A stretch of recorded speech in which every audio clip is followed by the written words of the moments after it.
where were you born? Born in Melbourne. Born here in Melbourne. Yeah. Melbourne boy. Whereabouts in Melbourne? Come on, don't be shy. Okay. No, Box Hill Hospital. Okay. Yeah, Box Hill Hospital, and then grew up in the outer eastern suburbs, and then lived overseas for quite a long time, and then came back again and made Melbourne my home. How did you get into filmmaking? Look, the first time I shot any film was on a trip to Greece when I was about 9 years old. My dad had a little 8mm camera, and at the time he was so generous with it. He basically let me have the camera the whole trip. Right. And it was those first images. I remember being in a bus and we were going to some kind of, I think we were going off to Epivadros, which is, like the ancient theatre. And I remember looking through the viewfinder and just starting to take some landscape. And I still remember, like, literally as I'm speaking to you, I remember the footage. I've still got that footage. Yeah? Yeah. And basically from there, I just started taking lots of different, I did stop motion kind of stuff, at school. I made a couple of stop motion things that are completely unwatchable, just kind of a kid mucking around. Then I got into the theatre and started working as an actor, but I don't think I felt completely, I loved it and I loved doing it, but it was when I went back to film school that I really felt like I sat in the right seat. And, it was then when I started making, short films and really writing a narrative and, and that was really the birth of it. So just quickly, which film school did you go to? I went to Swinburne. Okay. Yeah. And then VCA Masters in screenwriting. And you did 4 short films and now this. Yes. Which is actually based on one of your short films. Yeah, that's right. Okay. Well, firstly, yes, congratulations on West of Sunshine. Thanks, Jim. It's a beautiful film. Thanks, mate. I just want you, in your own words, to describe what the film is about. Sure. Well, on the surface, it's about a film.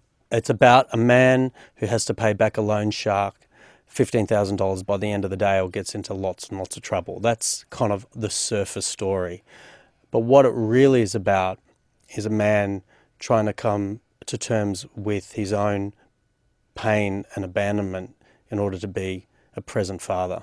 So it's really about learning what love is for him. That's really kind of the subtext of the film. Yeah, I describe the film to people as a man who is like he's on the bottom rung of a ladder and the rung is covered in banana peels. Or he's a man hanging by his fingernails who has a very bad habit of biting his fingernails. Yes, yeah, I'd say that's right. You've really placed this guy on what appears to be the last day of hope that he has. Is that the intention? That's exactly the intention. It's really interesting because without giving away story... I'm being very careful. Yeah, without giving away story, if he doesn't address the big underlying issues that underpin the addiction, this character would be dead in a week, no doubt. Right, because it also addresses addiction as well, doesn't it? Yeah. In a pretty serious way, I thought. Yeah, and in a sense, the way that I wanted to treat that was as a symptom, So the cause, and it doesn't matter what kind of addiction it is, in my research and study and kind of my delving into like the nature of addiction in general, it really is a problem-solving exercise. It's the symptom. I mean, there's a greater cause that needs to be addressed, and that's really kind of what I was trying to do with the film. And why this character? Why this dynamic of a single father estranged from his wife Yep. and his son Yeah. in this predicament where he's in debt, he has addiction problems, he has self-doubt up the wazoo. Yeah.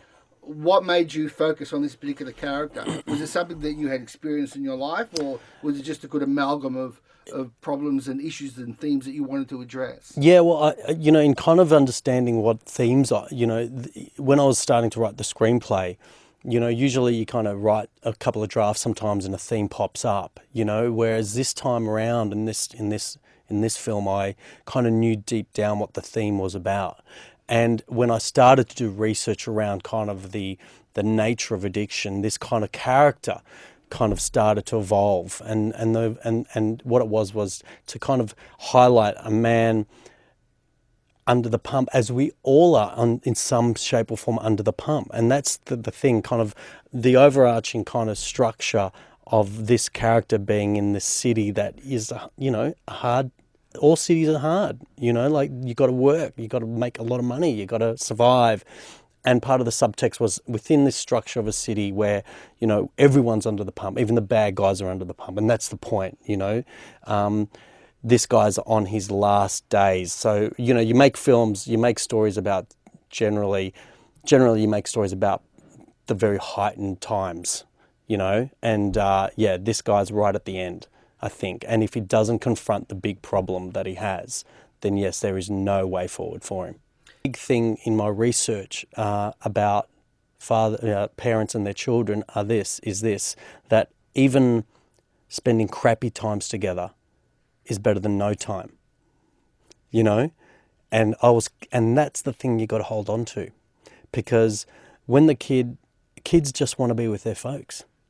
And, you know, and there's, you know, incredible stories of, you know, horror in a sense, and still the kid would want to spend time with their parents, right? So in a way that informed that, you know, this son's going on this journey with his father. They're going to have these incredible ups and downs, you know, predominantly downs, but at least doing it together, Okay. you know? And that's kind of how that kid can turn around and say, okay, this is what I needed. I needed time. Okay. Now, tell me about the success, critically and in terms of sales, that the film has thus far enjoyed.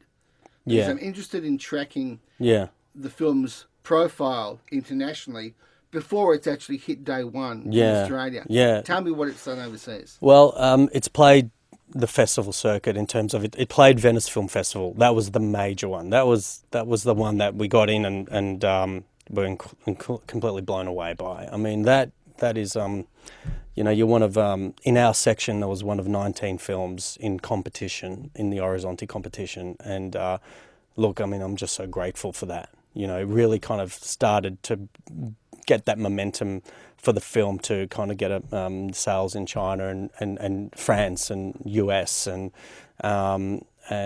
look, it's just been a dream come true to get those territories at least, you know.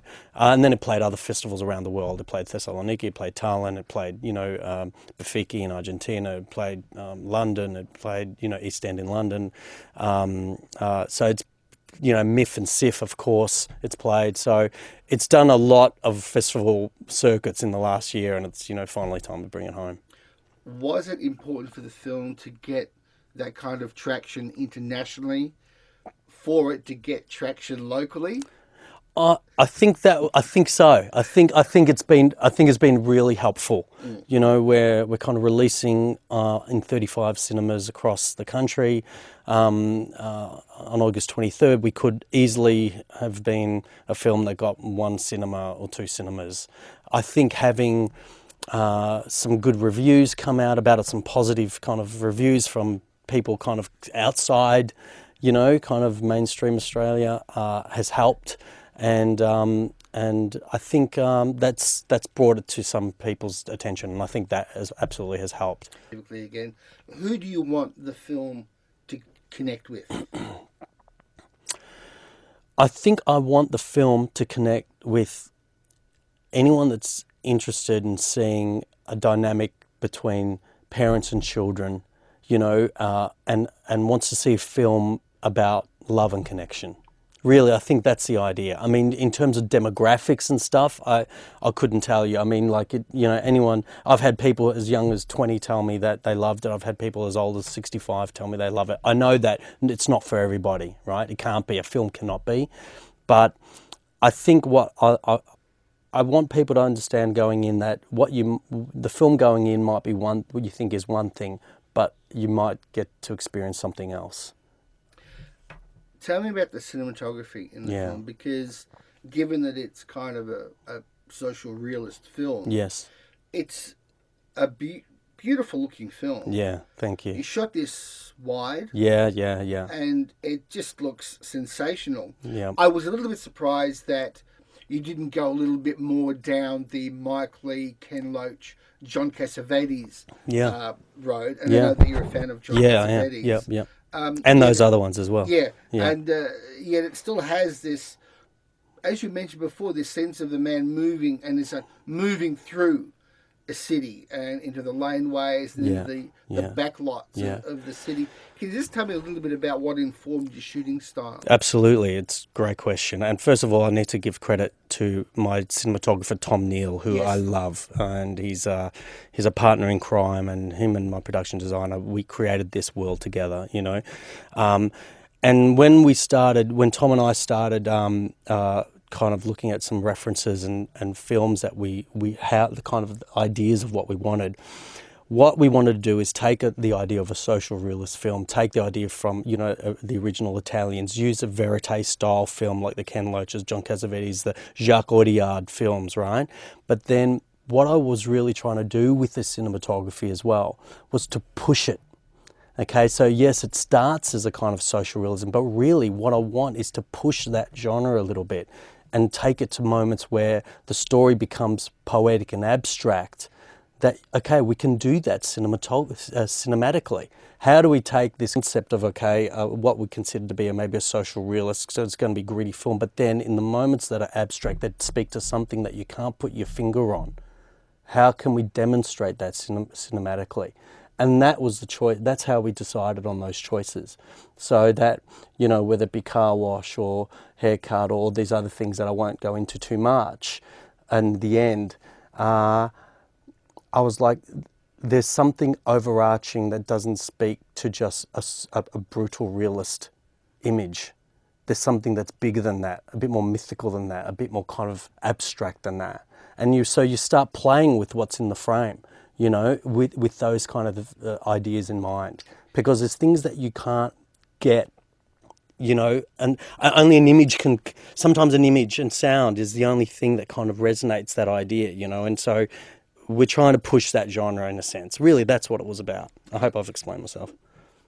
Beautifully. And you're just underscoring the fact that Australia produces cinematographers who are almost from the get-go just absolute world standard. I think that's right. It's incredible. I don't know what it is about the way they understand light. Yeah. As in your film, light is almost one of the characters in the film. It's correct. Just the way that you've captured. Thank you, mate. The arc of a day. Yeah. With the lighting is just And absolutely beautiful. And again, and Tom was so great about that. The way we kind of we light marked the film in a sense. We light marked it, and Tom is the cloud whisperer, I'd call him, because he would look up at the sky. We've got 20 people hanging around, and Tom would look at me and he goes, I just need 45 seconds. And I go, okay, because I knew that within 45 seconds that cloud would pass by. And he's an absolute gun. I mean, and I can't wait to keep working with him. Can you tell me what the budget on the film was? Under $1 million. Under $1 million. And how long, Jason Raftopoulos, did it take for you to make the movie? The shooting days? Yes. 18 days. 32 locations. Jason Raftopoulos, are you lying? Are you making a joke? No. You shot this movie in 18 days. Yeah. We had a couple of pickups, but 9 to 5, our big days were 18 days. That is extraordinary. Yeah, no, it killed us. I was going to ask it killed how us. you managed to shoot. I don't think I've recovered. Okay. Yeah. Now, you raised the money privately, I understand. You didn't get that much from the funding bodies? No. Screen Australia came on board, and we were really, really grateful for them. And Film Vic have come on board post with some help with marketing and stuff like that. So right. I'm so grateful to Screen Oz. They enable us to finish this film. All films are difficult to make in Australia. Well, anywhere, presumably, but certainly in Australia. First films, especially, are very difficult to make. So that's a given. But was this film more difficult to make than it should have been? It's a good question. I think so, in the sense that time becomes your enemy. And so if you had, say, an extra week, that just so you could afford the extra week of shooting, to give you kind of the time, then you might be able to have a larger shooting ratio, because there were days that we compromised. We had to compromise on, there were things that we took. But having said that, maybe there's something about, the not having that time that forces you to make the hard decisions, right? And but I don't recommend it because it's exhausting. It takes another level of exhaustion, right? Mm-hmm. But I would say that would be the only thing I would say, time, because if you've got 3 or 4 setups for that scene, and at the end of the day you got to lose a setup because we're running out of time, I have to make decisions about that. Would you have liked, ideally, more time to make the film? If an angel investor had come along and said, "Here's another," I think you would. I think you'd always say yes to that. But then again, I have to be careful, because in my mind, I made all these decisions. Because you can look back and you go, decision. What decision? You're making thousands of decisions, and part of it feels like, if I'd gotten more time, sometimes you can luxuriate over a decision and just kind of not make it. And I think what's important for a director to do is actually make the decision. And I think when it comes to it, I probably wouldn't change a thing about it. Now, did you have to dig into your own pocket to get this film going, or was there, I don't know, seed funding? Yeah, there was, a bit of, from me and from some investors, so you put money in this? Yeah. Classic Australian. Yeah, put a bit of mine. Filmmaking story. Okay. Yeah. And how are you going to travel through this? Are you likely to get, you think, your investment back? I'm loath to ask you how much I your money don't. Yeah, look, we haven't talked about. We haven't talked about any. I probably shouldn't, but and I won't. But I'm hoping, look, that Australian audiences kind of get on board and come to the cinemas and see something. And I'm really hoping that, look, you cross your fingers. You don't ask for anything. You just kind of try and put your best work out there and your best foot out there. Tell me about the level of marketing and advertising that you would have liked to have seen for this film. Are you happy with it, or would you have liked to have seen ads on TV 3 weeks ago? Of course. I mean, the answer is as simple. Of course you would. And you're basically, you're doing the most you possibly can with the budget you've got at your disposal, and we have. So a lot of it will be an online campaign. A lot of it will be word of mouth campaign. A lot of it, like this, kind of stuff, and talking with you and people, getting behind the film and. Look, yes, of course. If we had some television stuff, that would be fantastic. But we've got to work within what we got, and so most of it will be generating good word of mouth, kind of positive responses from people in the media and people who've come to see the festival, seen it at the festivals, and hopefully that translates. What are your views regarding the role of cinema and of filmmakers like yourself? Do you have a particular philosophical view? It's a really good question. I think it's really personal. I think it's a really personal thing.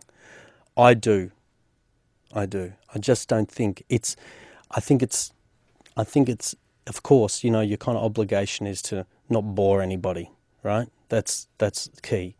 But within that structure, I think what we are trying to do is contribute to the larger kind of ideas that you want to put out there in the world. Ultimately, I have things that I would like to say in the world, and if I can do that in a way that is subtle and that is also engaging and creates tension and discussion, then that is a really good thing. If you add to the kind of greater consciousness, I think filmmakers are consciousness raisers.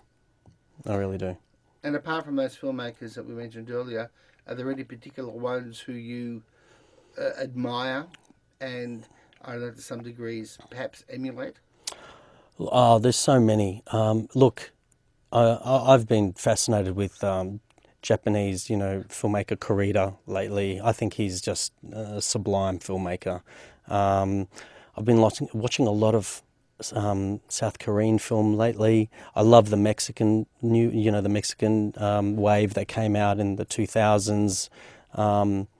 Spanish cinema. So, like, I mean, the directors' names are on the tip of the tongue, but I'm just giving you broadly.